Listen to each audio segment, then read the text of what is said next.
তোমার দেখা পেলাম না, এটা কিন্তু তোমার আমার দেখা নয়। তোমার দেখা পেলাম না এই বাক্যে তোমার দেখা কোন কারক? এটা প্রচলিত ম্যাক্সিমাম বইয়ে দেওয়া আছে কর্তৃকারক। আমি একটু ভিন্নভাবে এটা কর্তৃকারক কেন হবে না যুক্তি দাঁড় করাচ্ছি। মনে করেন সাকিব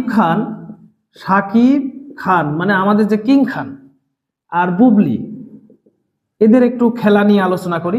সাকিব খান বুবলির বাসায় দেখা করতে গেল সারপ্রাইজ দিতে, যে দেখে বুবলি বাসায় নেই, তো সাকিব খান ফোন দিল বুবলিকে যে তোমার দেখা পেলাম না, ফোনে বলল। তাহলে কে বলল?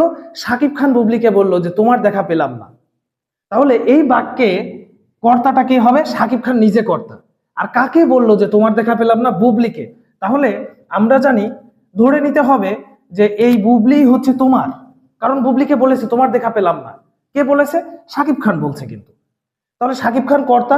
আমরা জানি কর্তা যাকে আশ্রয় করে ক্রিয়া সম্পাদন করে সেটা হয় কর্মকারক। তাহলে সেই অনুযায়ী দেখা যাচ্ছে এটা হবে কর্মকারক।